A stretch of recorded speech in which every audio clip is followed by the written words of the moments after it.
Bismillahirrahmanirrahim warahmatullahi wabarakatuh. Alhamdulillah wassalatu wassalamu ala Rasulillah wa ala alihi wa sahbihi wa mawalahu wa la hawla wa la quwata illa billahi wa ba'du. Alhamdulillah, segala puja dan puji hanya milik Allah subhanahu wa ta'ala. Salawat dan juga salam kita hadiahkan kepada Rasul kita Nabi besar Muhammad sallallahu alaihi wa ala alihi wasallam. Kita lanjutkan kajian kita, masih membahas kitab Al-Jami', dan kita masih membahas bab zuhud dan wara' pada hadis keempat. Kita baca hadisnya baru kita jelaskan. Wa an Ibni Umar radhiyallahu anhu qala qala Rasulullah sallallahu alaihi wasallam man tashabbaha biqaumin fahuwa minhum. Akhrajahu Abu Dawud wa sahhahahu Ibnu Hibban. Dari sahabat Ibnu Umar radhiyallahu anhuma, Nabi sallallahu alaihi wasallam bersabda, barang siapa menyerupai sebuah kaum, maka dia termasuk dari kaum tersebut. Barang siapa yang menyerupai sebuah kaum, maka dia termasuk kaum tersebut. Hadis ini dikeluarkan Abi Dawud dan dinyatakan sahih oleh Al-Imam Ibnu Hibban. Ma'asyiral muslimat yang dimuliakan Allah subhanahu wa ta'ala, hadis ini menjelaskan kepada kita tentang ancaman berat bagi orang-orang yang mereka menyerupai dengan orang kafir.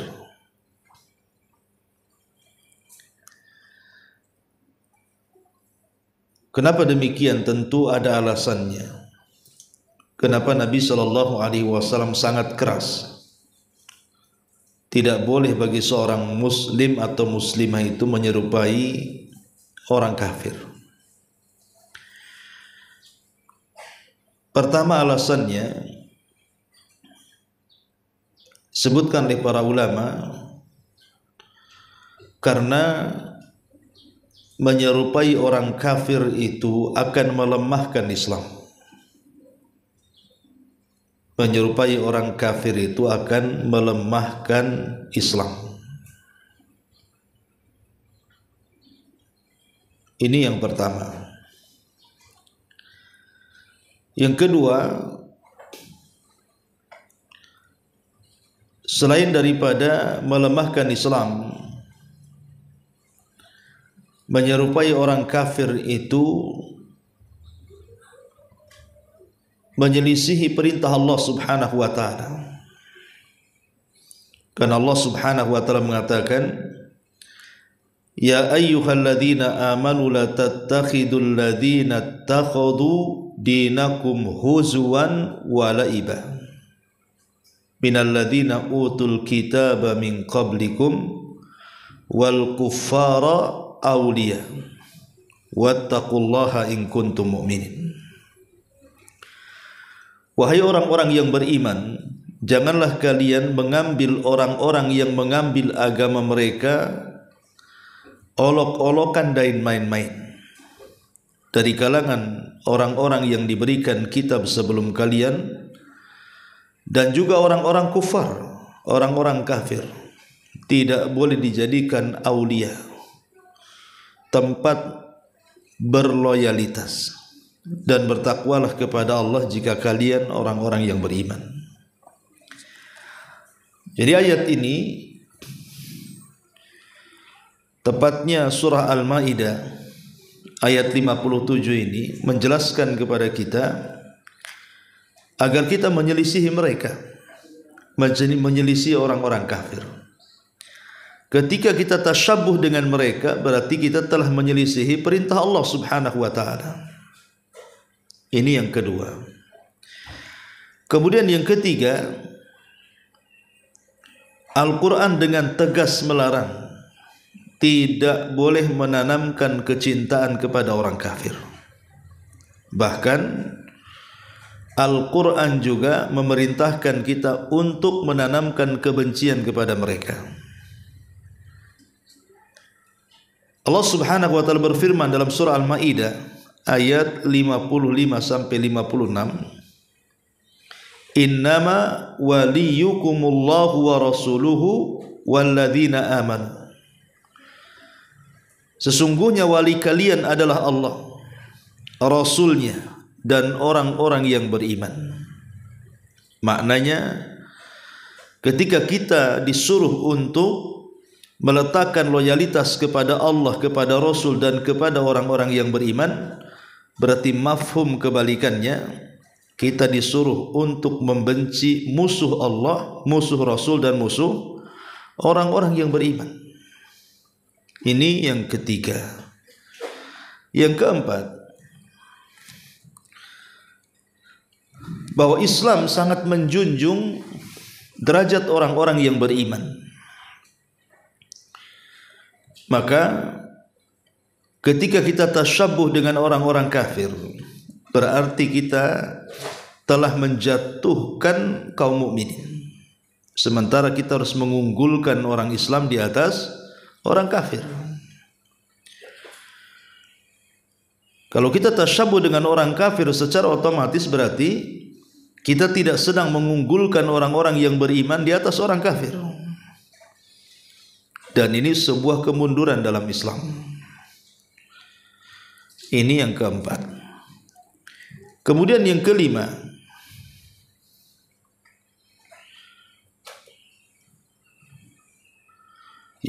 adalah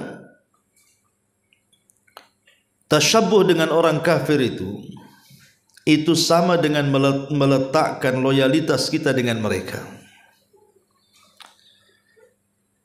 Dan meletakkan loyalitas ini adalah sebuah kekufuran. Makanya Islam itu dibangun di atas dua perkara, al-wala wal bara. Wala itu meletakkan loyalitas kepada Allah dan Rasul dan orang-orang yang beriman, sementara bara itu berlepas diri dari musuh Allah, musuh Rasul, dan musuh orang-orang yang beriman.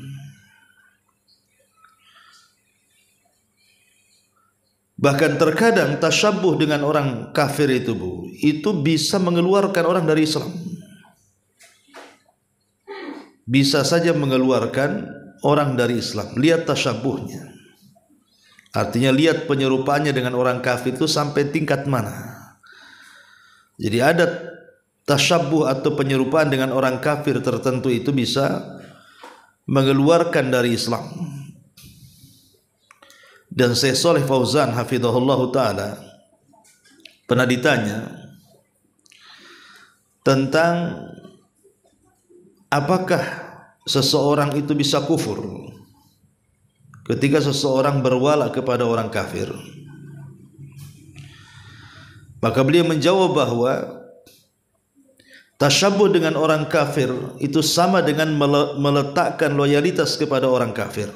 Dan itu sebuah keharaman dan sebuah kebatilan. Karena Nabi SAW mengatakan awthaqu ural iman al-hubbu fillahi wal bughdu fillah. Sekuat-kuatnya tali iman yang mengikat seseorang itu adalah kecintaan karena Allah dan benci karena Allah. Dan Nabi SAW juga mengatakan man ahabba lillah wa abghadha lillah wa a'ta lillah wa mana'a lillah faqad istakmalal iman.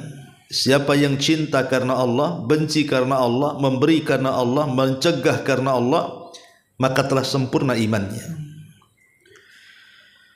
Bahkan Rasul juga mengatakan ar-rajulu ala dini khalili falyanzur ahadukum man yukhalid. Seseorang itu digantungkan agama temannya, maka lihatlah siapa yang menjadi temannya. Lah hadis-hadis ini menguatkan tentang hadis larangan tidak boleh tasyabuh dengan orang kafir. Bahkan Nabi SAW mengatakan tadi, seseorang itu digantungkan agama temannya. Kalau dia loyalitas kepada orang yang beriman, maka temannya orang-orang yang beriman.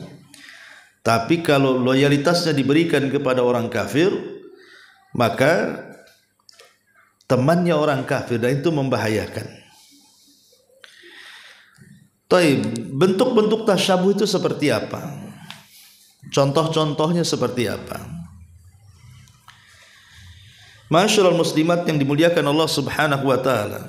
Ada beberapa contoh yang disebutkan oleh para ulama tentang bentuk-bentuk tasyabuh yang diharamkan. Baik dari segi ucapan, ataupun pakaian, ataupun tingkah laku bahasa, dan begitu seterusnya. Contoh umpamanya, sebagian kaum muslimin itu tidak memperhatikan salam. Jadi sebagian kaum muslimin itu mereka tidak memperhatikan ucapan salam apabila ketemu. Umpamanya kalau kita ketemu kan Assalamualaikum, nanti jawabnya Waalaikumsalam warahmatullah atau dilengkapi wabarakatuh. Tapi ada orang yang menggantikan salam itu dengan bahasa lain. Contoh namanya sabahul khair, masaul khair, selamat pagi atau selamat petang bahasa kitanya. Lah dengan menggantikan salam dengan kalimat sabahul khair atau masaul khair ini, itu bentuk tasyabuh. Jadi kalaupun harus mengatakan sabahul khair atau masaul khair ini, selamat pagi atau selamat petang ini, tapi dahulukan dengan salam dulu. Jangan dihilangkan salamnya, kemudian itu pula yang diucapkannya. Karena itu bukan tahiyatul muslimin. Tahiyatul muslimin itu assalamualaikum, bukan sabahul khair. Nah, ini juga harus dipahami. Yang kedua contohnya, umpamanya ibu ini kan, saya kira setiap ibu punya handphone. Punya handphone kan Bu. Harusnya Bu, ketika ibu itu telepon, maka yang pertama kali ibu katakan harusnya assalamualaikum. Jadi seandainya ibu menghubungi saya atau siapapun, maka ketika pertama kali nyambung tuh Bu, itu ucapkan assalamualaikum Bu. Ini enggak halo kan gitu Bu ya. Nanti di sana halo juga tuh. Jadi halo Bandung jadinya. Jadi kadang-kadang saut-sautan seperti itu tidak sesuai dengan Islam. Jadi ketika ibu nyambung saja, ibu langsung salam, assalamualaikum. Ya. Jadi jangan pakai halo. Halo itu nggak tahu bahasa Inggris itu bahasa apa halo. Ya. Bahasa kitanya mungkin marhaba gitu ya. Itu bahasa Arabnya ya. Tapi sebaiknya ditinggalkan kalimat itu. Langsung saja assalamualaikum. Itu lebih tepat lagi karena itu syiarnya kaum muslimin. Kemudian juga diantara tasyabuh dengan orang kafir adalah sebagian kaum muslimin itu menganggap orang-orang yang memiliki kerabat padahal bukan mahram itu dibolehkan salaman atau pelukan atau ciuman. Ini tidak boleh Bu. Dan saya lihat kalau di kampung-kampung gitu ya, kadang-kadang kalau tidak paham tentang agama, walaupun itu bukan mahram, ya mungkin karena dianggap kerabat, bahkan tetangga gitu ya, kalau tidak tahu hukum-hukum tidak boleh seseorang laki-laki bersalaman dengan wanita yang bukan mahram, itu mereka biasa saja tuh. Atau kawan SD-nya, kawan SMP-nya ketemu di jalan itu pulang kampung. Lah ini tidak boleh. Karena bagaimanapun Nabi SAW mengatakan dalam sebuah hadis, kalau seandainya kata Rasul, kepala salah seorang di antara kalian ditusuk dengan besi yang sangat panas, itu lebih baik dibandingkan seseorang menyentuh yang bukan mahramnya. Ini juga salah satu bentuk tasyabuh kan itu. Yang melakukan seperti itu kan orang barat itu. Kadang-kadang salaman, ciuman, pelukan. Islam hanya boleh dilakukan kepada orang-orang yang punya mahram saja, bersentuhan itu. Nah ini contoh juga yang sepele gitu ya, tetapi ini bahaya. Ini bagian daripada tasyabuh. Kemudian juga lebih mengagungkan bahasa Inggris dibandingkan bahasa Arab. Lebih mengagungkan bahasa luar dibandingkan bahasa Arab. Banyak kaum muslimin itu kalau bahasa Inggris subhanallah, ya, cakapnya luar biasa. Tapi kalau suruh bahasa Arab tak bunyi pula dia. Harusnya kan kita orang Islam mementingkan bahasa Quran dan bahasa sunnah.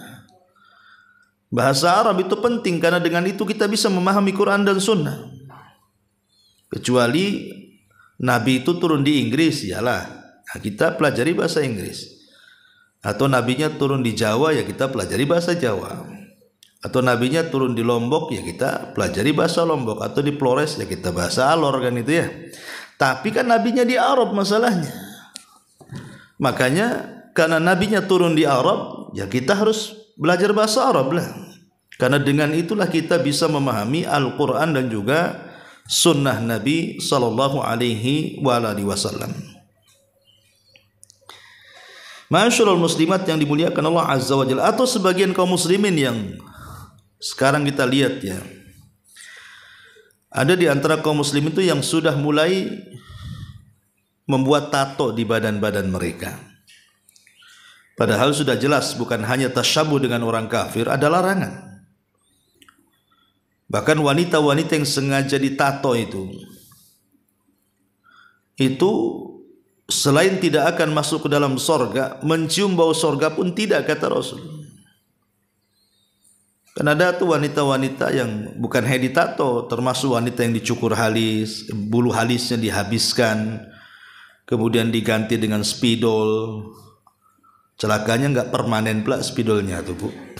Jadi kalau hujan hilang pula tuh.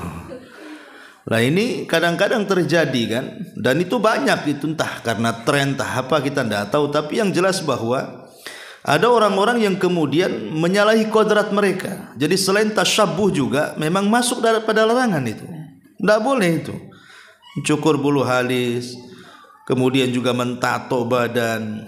Dulu yang saya tahu itu yang suka tato orang Cina. Nah sekarang orang Melayu banyak pula bertato. Orang Cinanya berhenti mentato, orang Melayunya pula banyak tatonya. Terbalik-balik sekarang.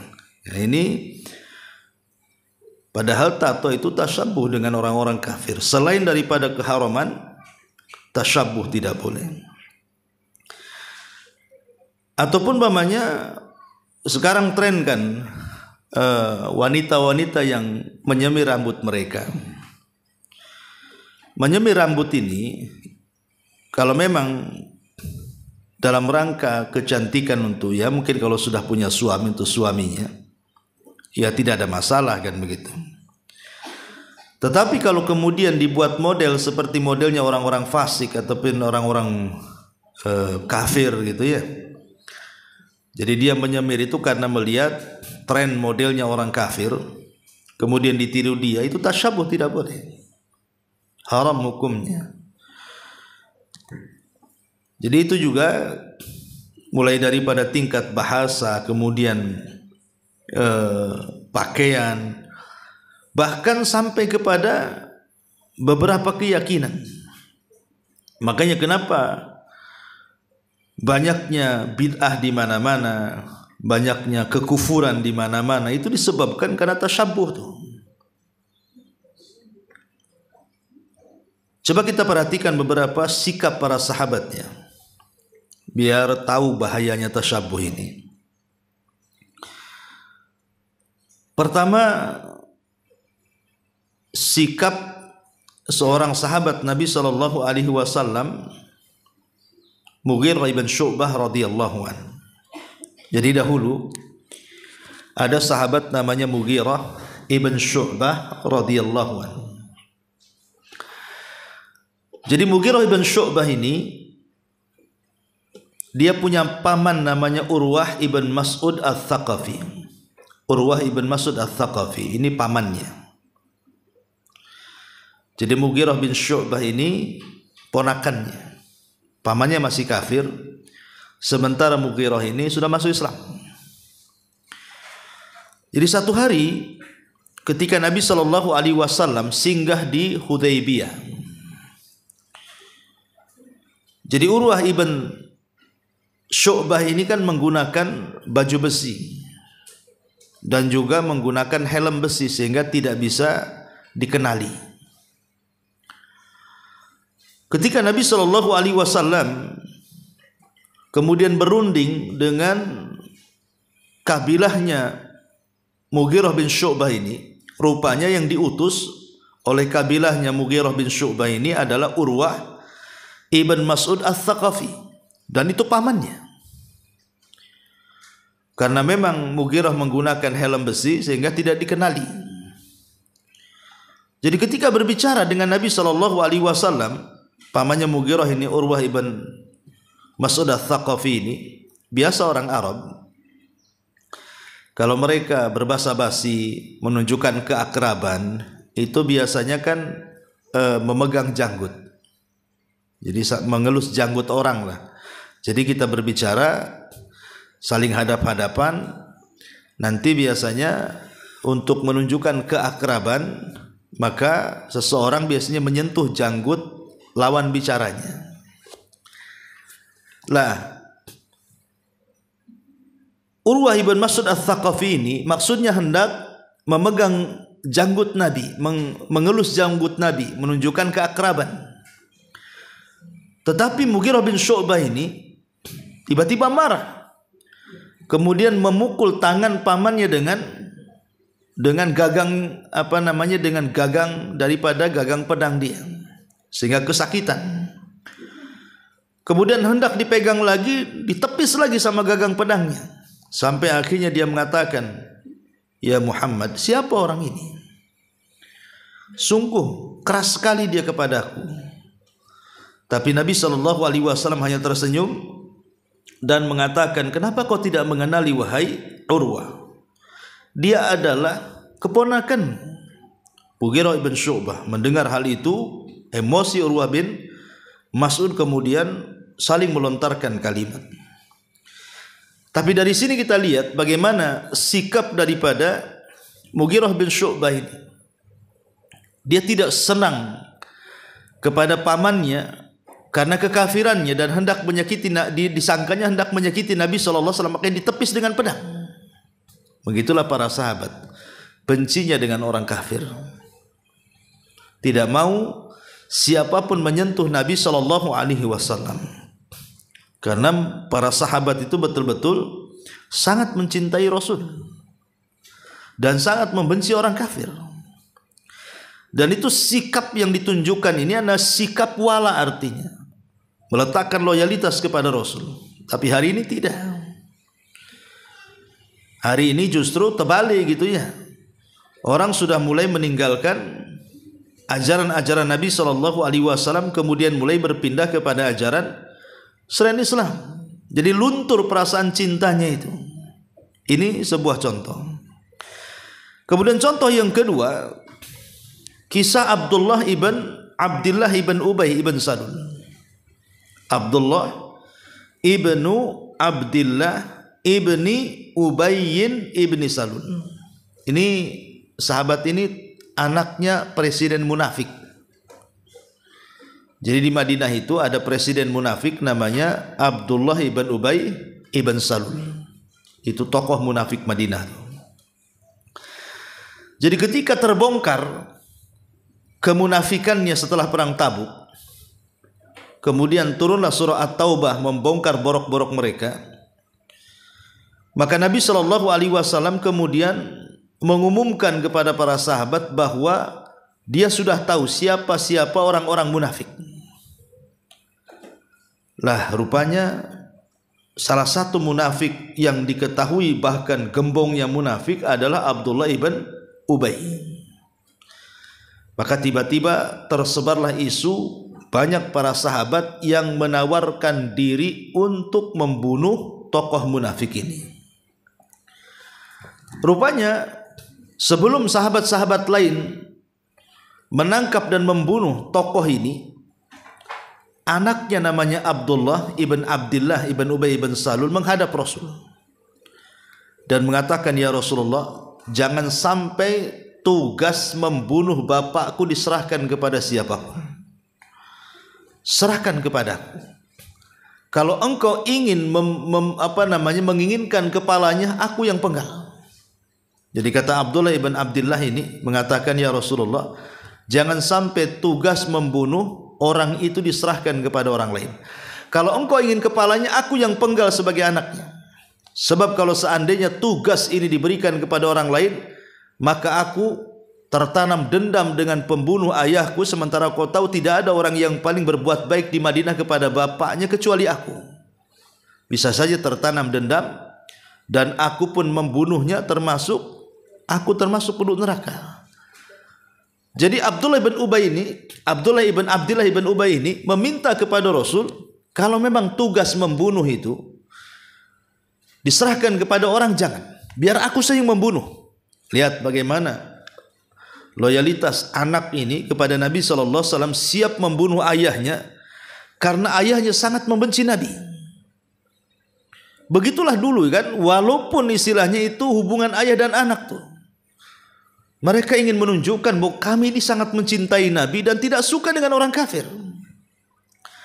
Itu kan luar biasa gitu ya. Makanya Nabi SAW sendiri pernah marah kepada Umar bin Khattab radhiyallahu an. Saat Umar itu memegang lembaran Taurat, kemudian Nabi SAW mengatakan kepada Umar, amutahawikun anta ya ibnal Khattab, kau sudah bingung wahai Umar, apa yang di tanganmu itu? Kata Umar, lembaran Taurat wahai Rasul. Kata Rasul, lempar, buang lembaran itu, karena aku sudah meninggalkan kepadamu Islam ini terang benerang, malamnya seperti siangnya, dan tidak ada yang bergeser dari Islam kecuali pasti dia akan sesat. Lihat bagaimana Nabi SAW mencegah Umar untuk memegang lembaran-lembaran Taurat. Hari ini kadang-kadang di universitas-universitas ada pelajaran perbandingan Islam gitu ya, kemudian mempelajari agama-agama di luar, sementara dia tidak kuat, tidak kokoh tentang akidah agama Islam, akhirnya kena syubhat, Bu. Ya. Kalau memang mau mempelajari perbandingan Islam dengan mempelajari ajaran-ajaran di luar daripada Islam, pelajari Islam dulu dengan kokoh, akidah Islam dengan benar. Baru kalau sudah menguasai Islam dengan kokoh, ya silahkan mau mempelajari di luar Islam pun untuk sebagai bahan perbandingan kan. Sebab celakanya ketika Islam tidak kokoh, kemudian mempelajari di luar daripada Islam, terkena syubhat, Bu. Belakangan apa? Jadi Islam liberal jadinya. Belakangan jadi Islam liberal, akhirnya semua agama benar. Lah ini kan sudah salah kaprah jadinya kan. Makanya sebaiknya jangan membaca ajaran-ajaran di luar dulu sebelum mempelajari Islam dengan benar. Karena saya itu punya kawan juga dulu itu, di rumahnya ada kitab-kitab Injil, Taurat gitu kan. Ya karena di Islam ya ada Quran juga gitu. Tapi saya paham dia baca Quran saja tidak bisa, tapi dia suka baca Injil gitu ya. Kalau saya tegur, kenapa kamu tidak mempelajari Quran terlebih dahulu? Ya dia bilang kan, saya dari kecil Islam katanya. Dan saya kalau baca Quran itu ya lihat kan ada tulisan Melayunya tuh. Dia bilang ini sudah cukup. Ya, dan saya biar tahu mana kesalahan agama-agama luar supaya kita lebih berhati-hati. Kok bisa dia mengatakan seperti itu? Islam aja nggak benar. Sementara dia mau meneliti ajaran orang luar katanya, biar tahu kesalahannya di mana. Lah Islamnya saja belum betul. Lah kalau ini terus diteruskan, pasti dia akan sesat tuh. Karena bagaimanapun syubhat itu akan menyambar-nyambar tuh. Maka kalau Islam belum kuat, jangan coba-coba mempelajari agama di luar. Sebaiknya sudahlah ajaran Islam saja pelajari. Ngapain sibuk dengan ajaran di luar daripada Islam, dan itu bentuk wala kita ke dalam Islam. Ma'asyiral muslimat yang dimuliakan Allah Subhanahu wa taala. Satu hari Abu Bakar Siddiq radhiyallahu an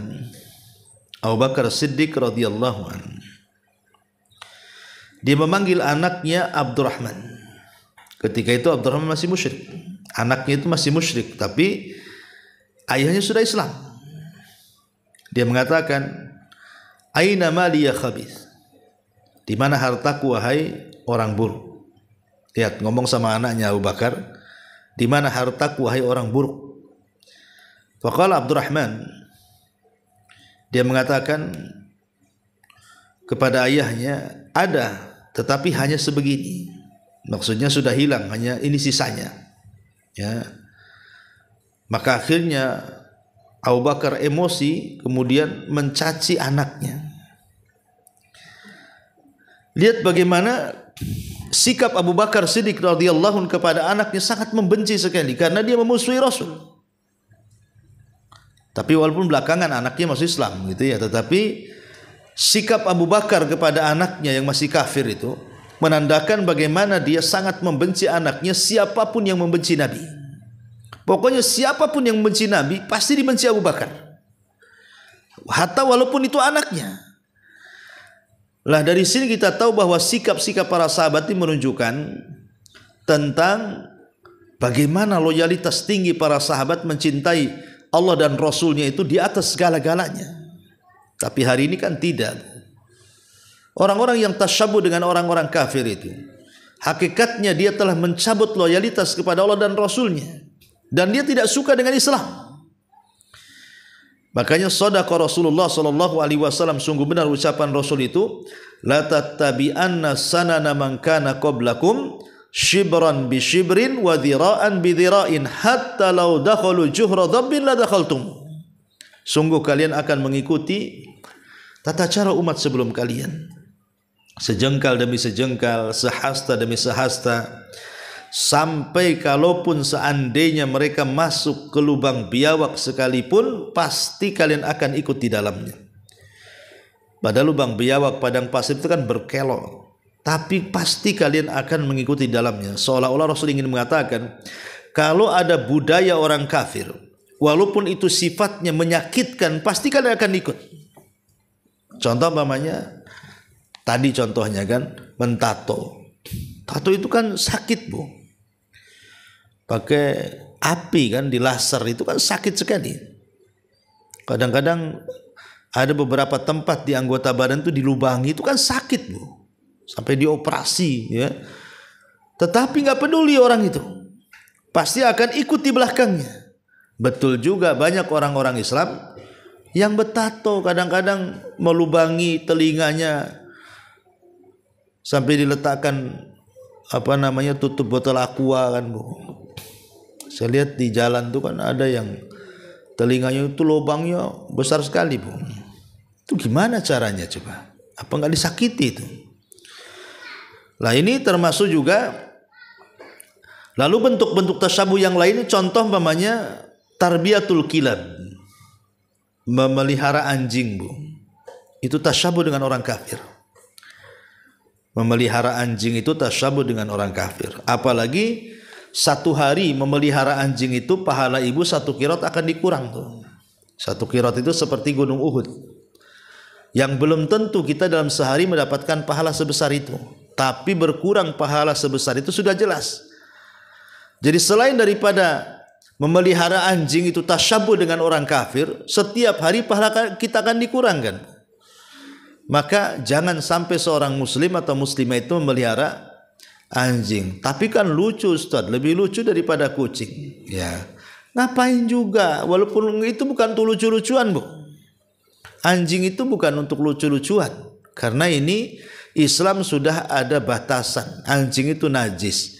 Bahkan jilatannya saja termasuk najis mughalladhah, najis yang sangat besar karena harus dicuci 7 kali plus dengan tanah. Jadi jangan main-main dengan anjing. Belum lagi malaikat enggak masuk lagi ke rumahnya. Nah, ini juga termasuk tasyabuh, ya. Termasuk tasyabuh juga adalah lebih senang dengan musik. Seseorang lebih suka menyanyi, mendendangkan musik, lebih cenderung mendengarkan musik dibandingkan Quran, ataupun dibandingkan ceramah, dibandingkan murotal. Ini tasyabuh dengan orang kafir. Walaupun seandainya musik itulah, anggaplah tidak ada kalimat-kalimat yang berdosa, sama saja melalaikan. Ya, jadi orang-orang yang suka menyetel musik kencang-kencang, hobi dengan musik, hobi dengan lagu, kemudian dihabiskan waktunya hanya untuk itu, dia telah tasyabuh dengan orang kafir. Karena hanya orang kafir yang seperti ini. Yang suka lagu-lagu itu kan orang kafir, Bu. Orang Islam itu suka Quran, bukan suka musik. Ya, maka ini juga bagian daripada tasyabuh bil kufar juga. Ya. Termasuk juga orang-orang yang kemudian mencukur janggut, membiarkan kumis. Ini juga termasuk tasyabuh, ya, bagi laki-laki. Ataupun bagi laki-laki kadang-kadang menggunakan kolor sampai nampak auratnya di atas lutut. Nah, ini kan biasa juga kan bapak-bapak itu kadang-kadang pakai kolor ke sana kemari tapi auratnya tampak. Ya, ini tasyabuh dengan orang kafir, tidak boleh menampakkan aurat. Ya. Termasuk juga taklidul kufar bilibasihim, mengikuti orang-orang kafir dari segi pakaian. Jadi ada orang-orang yang mengikuti model tertentu dari barat, kemudian membeli dengan harga mahal hanya untuk berbangga-bangga. Ini tasyabuh dengan orang kafir. Tasyabuh dengan orang kafir. Termasuk saya contohkan tadi, mementingkan belajar bahasa orang kafir dibandingkan bahasa orang Arab. Termasuk juga perayaan-perayaan tertentu dalam Islamnya. Pamannya kita lihat ada ulang tahun anak gitu kan. Ulang tahun anak setiap tahunnya dirayakan, tiup lilin, kemudian dilagukan. Ini semua tasyabuh dengan orang kafir. Tasyabuh dengan orang kafir. Tidak perlu dirayakan setiap tahunnya anak itu, karena Islam tidak mengenal hal itu. Ataupun termasuk tasyabuh adalah terlalu taklid, fanatik dengan daerah, fanatik dengan suku, suku Padang fanatik dengan Padangnya, suku Jawa fanatik dengan Jawanya, suku Batak fanatik dengan Bataknya, suku Alor fanatik dengan Alornya, umpamanya seperti itu. Fanatik kesukuan, ya, sehingga menimbulkan kebencian kepada ras yang lainnya. Akhirnya jadi rasis dan begitu seterusnya. Jadi ini termasuk tasyabuh dengan orang kafir, Bu. Ya.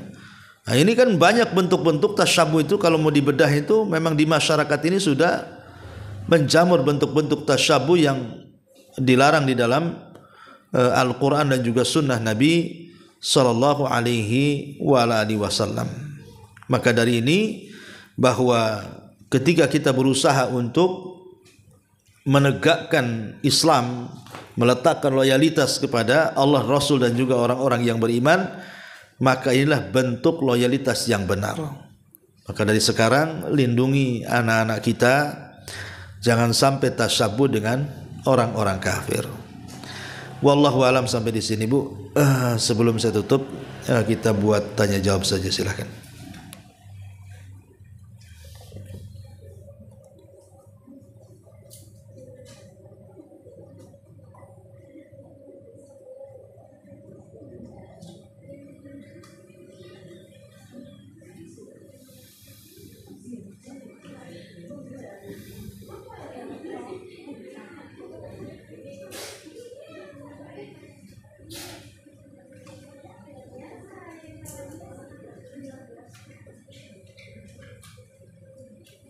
Nggak ada. Ah? Ada? Nggak ada. Oh, kalau nggak ada baguslah, saya mau pergi.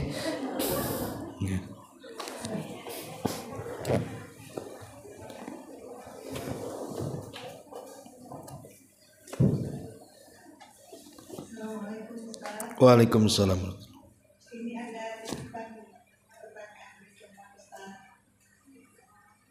Ya.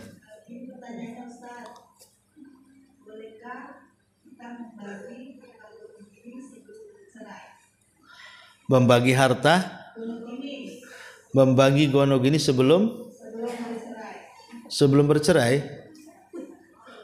Bagi-bagi dulu baru cerai gitu. Karena sering ada pertengkaran besar. Iya. Ya, alhamdulillah. Kita tahu bahwa harta yang diistilahkan harta gonogini itu kan harta hasil bersama, Bu. Ya. Kalau sebelum menikah itu seseorang sudah punya rumah, sudah punya kendaraan, sudah punya tanah, sudah punya uang di ATM, itu tidak termasuk gonogini, Bu. Jadi gonogini itu memang harta yang dikelola bersama, bisnis bersama gitu kan. Pokoknya dikelola bersama lah, itu namanya gonogini. Kalau itu yang dimaksud ya tidak masalah, ya. Kalau itu maksud, tetapi kan membagi harta sebelum bercerai itu kan berarti sudah niatnya memang niat cerai itu. Sudah niatnya tidak bagus kan, Bu. Niatnya sudah niat tidak bagus, ingin bercerai. Tapi kalau memang sudah ada alasan yang memang jelas, ya memang dalam Islam dibolehkan seseorang bercerai atau meminta cerai, ya tidak ada masalah sih secara hukum. Islam membagi harta yang merupakan harta serikat. Tidak ada masalah kalau memang masing-masing antara suami istri itu di atas kerelaan. Itu maksudnya ya. Tapi kalau ingin bercerai dulu kemudian dibagi juga memang tidak ada masalah. Tidak ada hukum yang mengikat permasalahan ini kan. Cuman yang jangan pula harta bawaan sebelum menikah itu dimasukkan harta serikat. Jadi setahu saya harta gonogini itu ya harta serikat gitu ya. Kalau sebelum menikah sudah punya mobil, punya rumah, ya bukan harta serikat, itu harta masing-masing suami istri itu. Wallahu a'lam.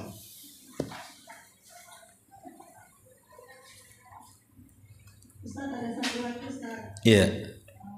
Mereka kan menikah itu tidak berjanda ya. Itu gimana Ustaz? Gimana? Mereka menikah duda sama janda. Oke, sekarang dudanya sudah punya rumah, jandanya sudah punya rumah gitu. Ya mungkin kalau Ustaz. Ya sudah, arti kan balik ke rumah masing-masing. Karena punya rumah masing-masing. Ya. Jadi harta gonogini itu kalau seandainya tadi saya katakan memang dia miskin kemudian kaya bersama, nah, itulah gonogini. Nah kalau duda sama janda yang dudanya punya rumah sendiri, jandanya punya rumah, kan masing-masing itu tidak bisa rebutan kecuali meninggal. Kalau meninggal ya bisa diwariskan. Ya lihat berapa dapatnya pasangannya, mengacu kepada apakah dia punya anak atau tidak. Tapi kalau bercerai, ya itu bukan waris bercerai itu. Ya bercerai itu ya bagi-bagi, itu namanya ya harta gonogini. Walaupun masih diperselisihkan gonogini itu sebenarnya seperti apa, tapi kan undang-undang Indonesia ataupun di pengadilan agama ada memang tertulis tentang pembagian gonogini itu. Nanti biasanya di pengadilan ditanya tuh sumber hartanya dari mana. Ya gitu. Wallahu a'lam. Ada lagi Ustaz. Iya. Masih masalah itu juga Ustaz. Setelah dibagi itu kan Ustaz, artinya mereka tuh bercerai. Tapi mereka rujuk gitu Ustaz. Sudah rasa tapi rujuk. Itu gimana Ustaz? Dibagi lagi atau bagaimana? Habis dibagi, rujuk lagi apa digabungkan lagi gitu mungkin. Ya enggak lah, kalau sudah di masing-masing punya harta, kemudian rujuk lagi, yaitu harta pribadi masing-masing lah. Yang untung yang istri lah, karena kan dia solid milik dia. Suami yang berbagi kepada istrinya, karena suami wajib menafkahi. Kalau istri kan wajib terima nafkah. Ya kalau dia rujuk, alhamdulillah. Wallahu a'lam. Wa iya. Orangnya ada di sini ya? Enggak ada. Ayat titipan persoalan aja. Mau tanya ini Ustaz. Iya. Assalamualaikum warahmatullahi wabarakatuh. Waalaikumsalam.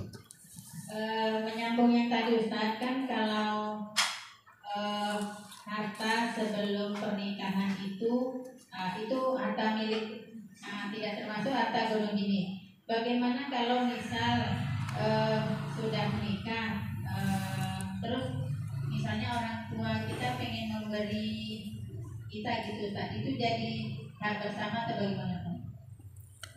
Diberi ke istri? Iya. Ya enggak lah, itu harta istri.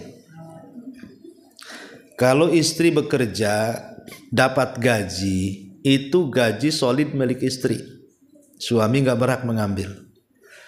Tapi kalau suami bekerja dapat uang, istri ada bagiannya, karena dia punya hak nafkah.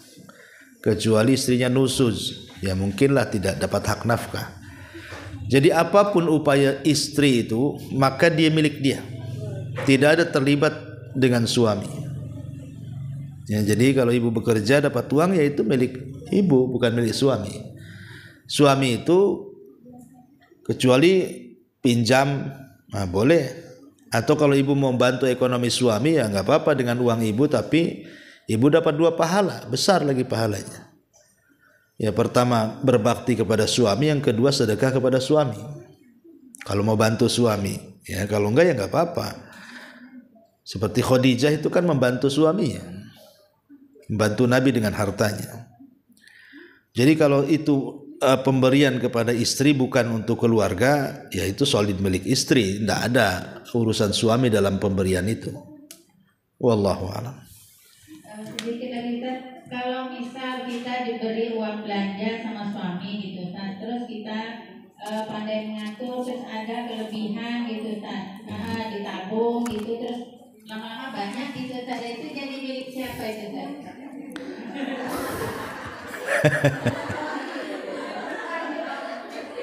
Bukan masalahnya Bu, ini suami ngasih 1 juta per bulan, yang ibu belanjakan 300. Kan kasihan suami makan tempe, tahu, sayur asem, nggak pernah nengok daging kan. Maksudnya kan jangan yang disimpan lebih banyak dibandingkan yang dibelanjakan, yang pasti kualitasnya tidak berbobot tuh. Ya kalau seandainya ada kelebihan, kemudian ya sebaiknya diminta izin aja lah sama suami. Sebaiknya minta izin lebih baik, ya kan. Termasuk kalau ibu cuci pakaian suami, tahu-tahu ada uang, ya kan. Kan senang itu Bu biasanya kan, apalagi agak banyak isinya kan. Ya dikembalikan, isinya 1 juta tapi dikembalikan 50, lah itu sama aja kan Bu. Ya tetap kan harus dikasih tahu juga, karena itu kan bukan hak ibu kan. Ibu kan sudah ada jatah, kecuali kalau suaminya pelit. Ya kalau suaminya pelit nggak apa-apa. Karena di zaman Rasul ada sahabat namanya Abi Sufyan, punya istri namanya Hindun. Hindun ini datang kepada Nabi SAW, ya Rasulullah, suamiku itu pelit kedekut. Ya, apakah boleh kalau saya mencuri dari dompetnya untuk kebutuhan aku dan anak-anakku? Kata Rasul, tidak apa-apa, tetapi sekedar memenuhi kebutuhanmu dan anak-anakmu. Nah, ini kalimat sekedar untuk memenuhi kebutuhanmu dan anak-anakmu itu artinya tidak boleh berlebihan. Ya, kalau memang kebutuhan ibu sudah dipenuhi, ngapain pula nyuri-nyuri gitu maksudnya. Kan sudah dipenuhi, kok masih nyuri-nyuri? Kecuali kalau tadi bakhil ceritanya. Nah, bagaimana hukumnya? Ya tadi bang belanja sengaja bukan kelebihan, itu kayaknya sengaja disisihkan deh. Ya. Pamanya dari 1 juta disisihkan 100 kan gitu. Lah itu apakah sudah milik dia? Nah, gitu kan pertanyaannya. Wallahu alam, tapi yang jelas bahwa kalau sudah dikasihkan kepada istri sebagai nafkah, ya insya Allah milik ibu itu. Itu milik ibu karena sudah diserahkan ke ibu kan, uang itu uang bulanan. Istilahnya uang bulanan itu untuk makan, ya kan. Cuman ya tadi jangan pula kualitas makannya itu tidak sebagaimana uang belanjanya. Suami ngasih 1 juta, yang 700 disimpan, yang 300 dibelanjakan. Itu dipastikan suaminya kurus itu. Karena tidak berkualitas kan. Jadi kalau nyimpan sikit-sikit insya Allah nggak ada masalah sih. Karena itu kan masalah-masalah yang yang lumrah dalam keluarga. Dan berbohong untuk kemaslahatan keluarga pun tidak ada masalah, kecuali yang bohongnya itu sampai menimbulkan pertengkaran. Wallahu a'lam.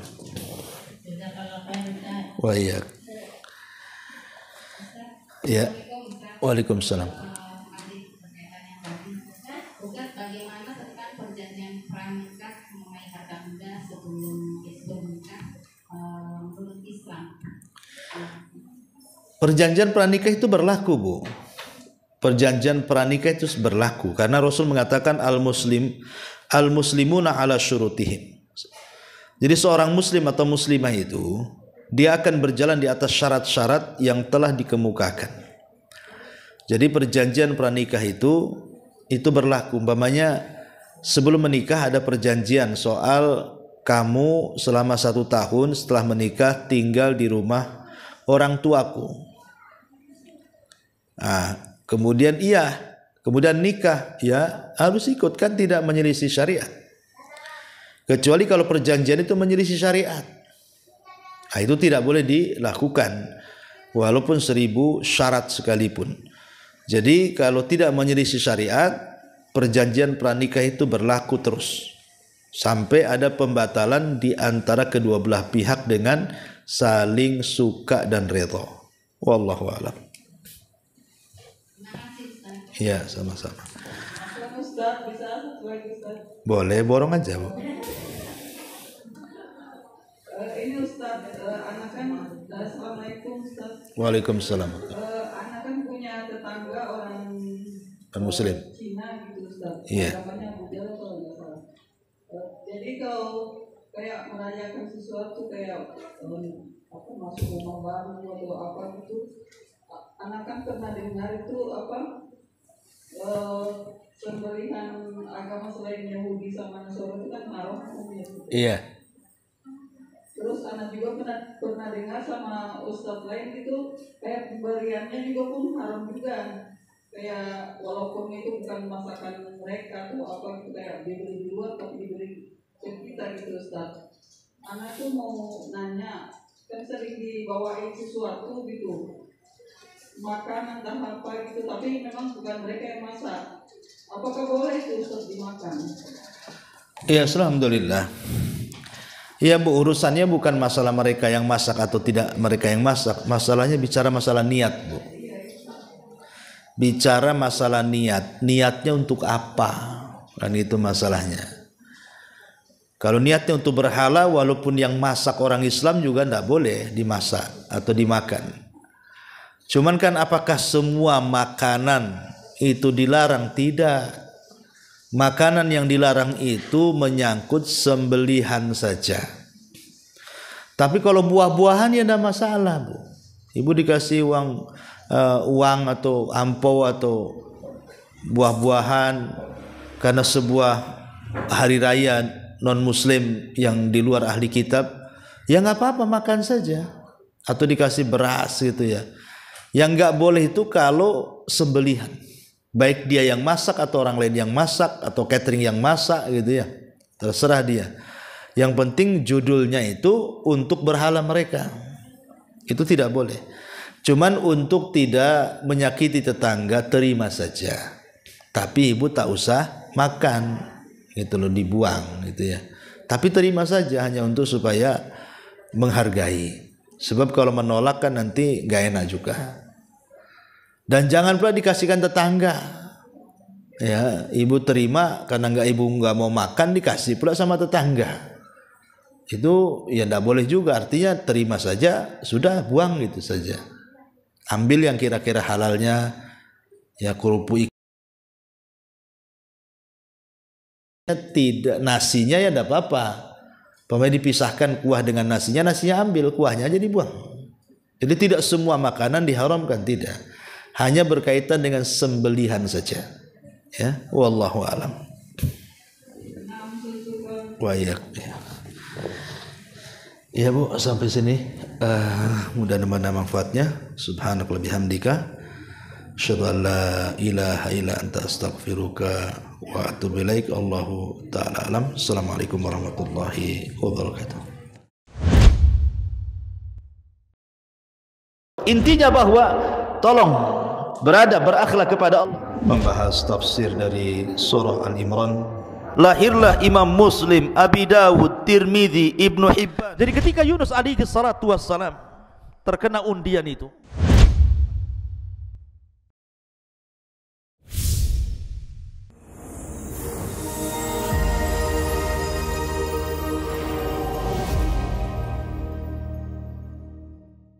Nerosit memberikan perlindungan 24 jam dari keluhan asam lambung.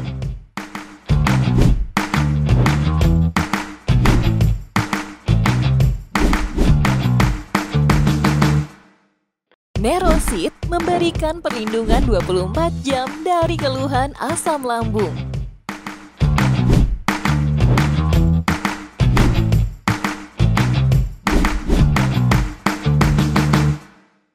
Nerosit memberikan perlindungan 24 jam dari keluhan asam lambung.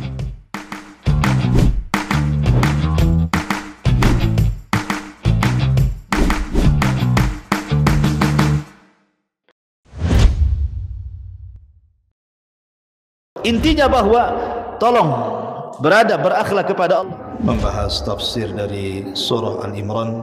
Lahirlah Imam Muslim, Abi Dawud, Tirmidzi, Ibnu Hibban. Jadi ketika Yunus alaihi salatu wassalam terkena undian itu,